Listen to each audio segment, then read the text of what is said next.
Hello, my name is Algorithm. I do YouTube's dirty work. I unsubscribe unsuspecting people from hunting, shooting and reloading channels. Please check your subscription to this channel. Don't forget to subscribe and like. That keeps me in a job. Welcome back to Chase's Everything Shooting. Today's episode is about the Constitutional Concealed Carry Reciprocity Act. Okay? That's the real name of it. It's H.R. 38. And basically, this law will allow those of us who have a concealed carry permit to carry across state lines and into states that, well, let's just say don't like concealed carry. So this is a real important legislative bill, and it's H.R. 38, if I haven't said that enough. And it was really proposed back in 2016 when Trump was first elected in his first term. And because they didn't have enough push and they didn't have all the votes they needed, they kind of let this thing fall to the side. And I kind of blame the GOA and NRA and a lot of them that we didn't push and do it the first time. But anyway, it's back. And I kind of want to go over some things about it, what we need you to do, which is super important, and how this is really going to affect us. So let's get to it. H.R. 38. It's a super important proposed law for us that concealed carry. And so I really look at it as it's for all gun owners, because depending on your state, you have constitutional carry, that it opens up a lot of avenues, and it takes away some of the legal things that can happen to you if you carry over state lines.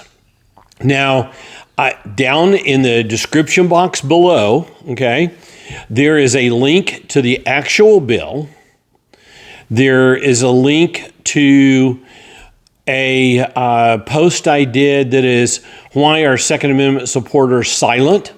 And it kind of explains what's going on and what's happening with 2A supporters.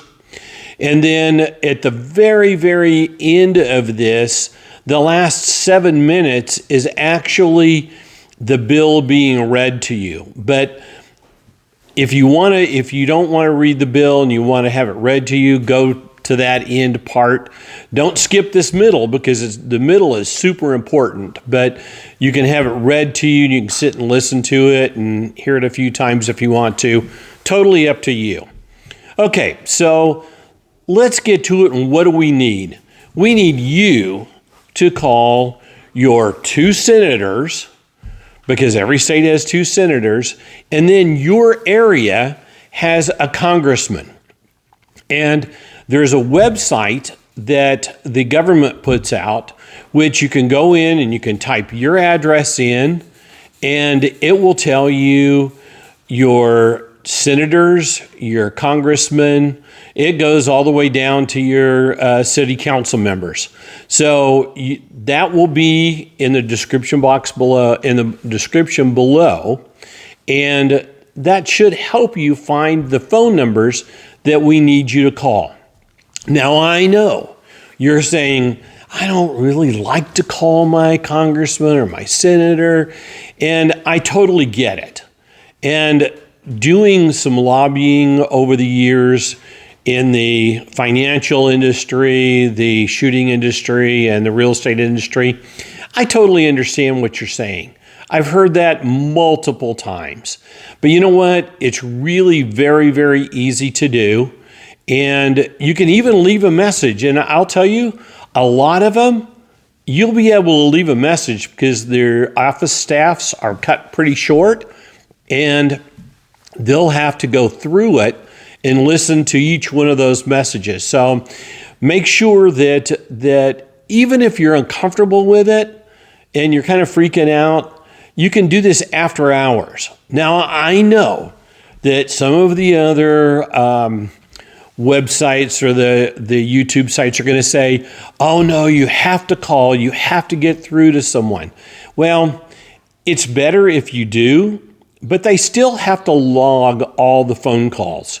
Now, one of the things I'm going to say is, hey, don't email, because going through thousands and thousands and thousands of emails, really, it's not a good thing. And a lot of congressmen and senators, that really kind of goes to the back burner. But those who pick up the phone and call, the aides, legislative aides, will write down a snippet of what you say and what you want. So I feel it's really important that you do that. So here are some things that I think that we really need to get through, and that is you don't have to leave your name, okay? Now, if you listen to Ted Cruz, his message, he said, we want you to leave your name, your email address, and your zip code, okay? He wants to make sure that you're a constituent. Now, not everybody's going to do that. I know that there's a lot of 2A people and supporters. I don't want to tell the government this or that. Hey, they know that you purchased a firearm. Unfortunately, that's just the way it is. And so for us to get things done, you might have to do that. Now, when I called in directly to Ted Cruz's office, and I actually had someone pick up the phone, they didn't ask my name. All I said was, and I did this whole recording of what I said to them. And I'll play that here right now. Good morning, Senator Cruz's office. Yes, I'd like to have the senator get a message. I am in favor of H.R. 38 that should be coming to the Senate, I believe, the end of this week. Okay, sir. Sure, of course. I'll pass your comments along. All right. Thank you very much. Appreciate it. You're welcome. Thanks for your time. Bye-bye. So as you can hear, the staff are usually very, very polite and good people. Now, I have to say, it is pretty rare to be able to talk to a staff member. So just don't expect really to talk to someone. It's really nice if you do, but don't expect it. Part of this is just really getting through and letting them know what you want. And I'm going to tell you, leaving a message isn't a bad idea. Of all the years that I did lobbying in Washington, D.C. and other states, most of the congressional and legislative people, they get a synopsis of what's said on those messages. And especially if there's 5, 10, 15, 20,000 messages that came through from the constituents, trust me, they'll get the message quick. So it's so important for you to make that phone call, leave that message, and do what you need to do in order to secure our rights to conceal carry over state borders. I have what to say when you have a call, and it's really very, very simple. I'm a constituent.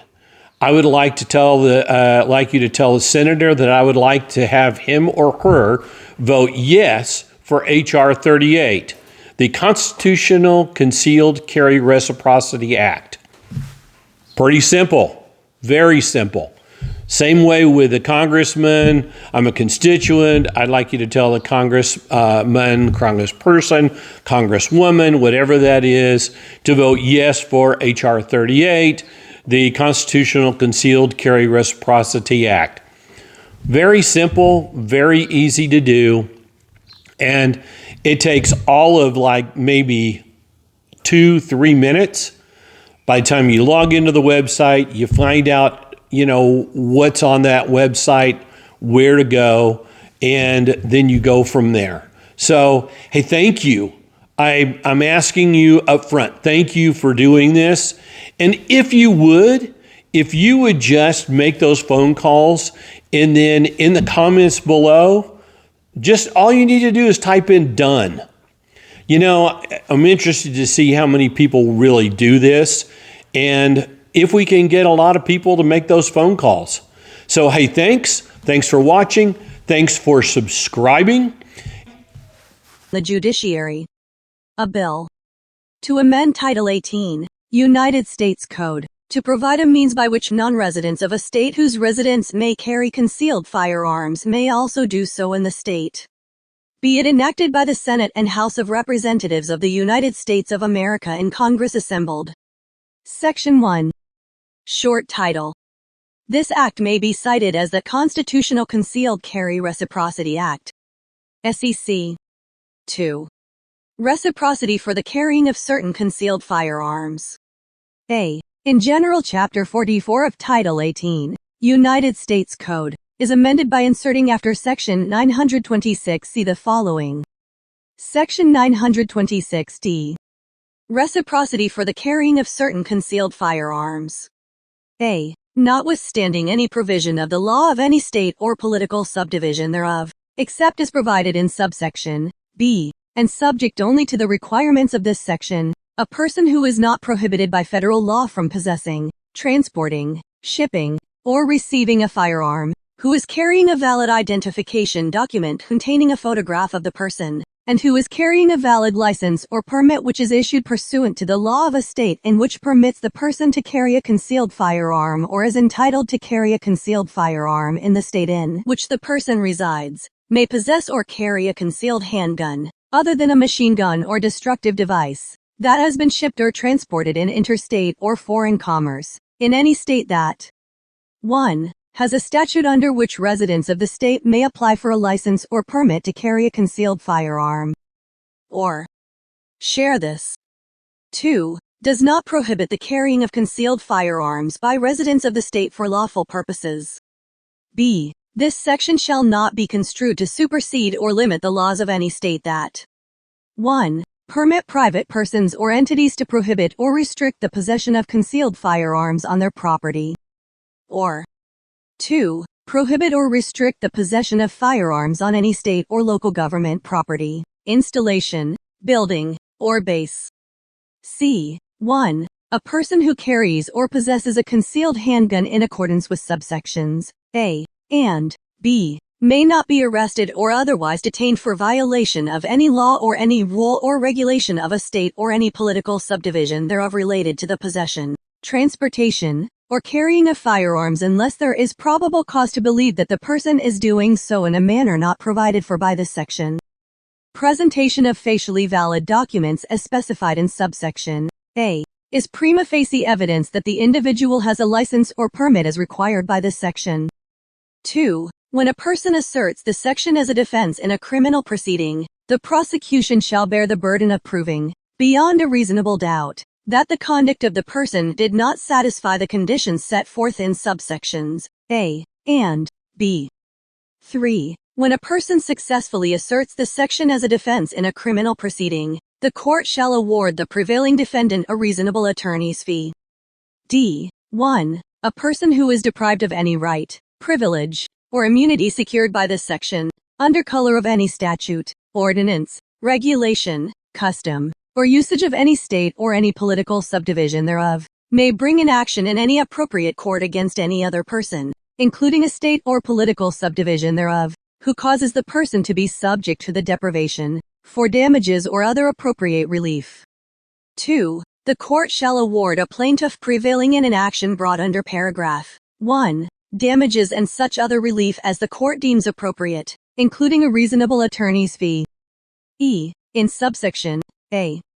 1. The term identification document means a document made or issued by or under the authority of the United States government, a state, or a political subdivision of a state which, when completed with information concerning a particular individual, is of a type intended or commonly accepted for the purpose of identification of individuals. 2. The term handgun includes any magazine for use in a handgun and any ammunition loaded into the handgun or its magazine. If 1. A person who possesses or carries a concealed handgun under subsection A shall not be subject to the prohibitions of Section 922 Q. 2. A person possessing or carrying a concealed handgun in a state under subsection A may do so in any of the following areas in the state that are open to the public. A unit of the National Park System. B. A unit of the National Wildlife Refuge System. C. Public land under the jurisdiction of the Bureau of Land Management. D. Land administered and managed by the Army Corps of Engineers. E. Land administered and managed by the Bureau of Reclamation. F. Land administered and managed by the Forest Service. B. Clerical amendment. The table of sections for such chapter is amended by inserting after the item relating to Section 926 see the following. 926D. Reciprocity for the carrying of certain concealed firearms. C. Severability notwithstanding any other provision of this Act, if any provision of this section, or any amendment made by this section, or the application of such provision or amendment to any person or circumstance is held to be unconstitutional. This section and amendments made by this section and the application of such provision or amendment to other persons or circumstances shall not be affected thereby. D. Effective date. The amendments made by this section shall take effect 90 days after the date of the enactment of this Act.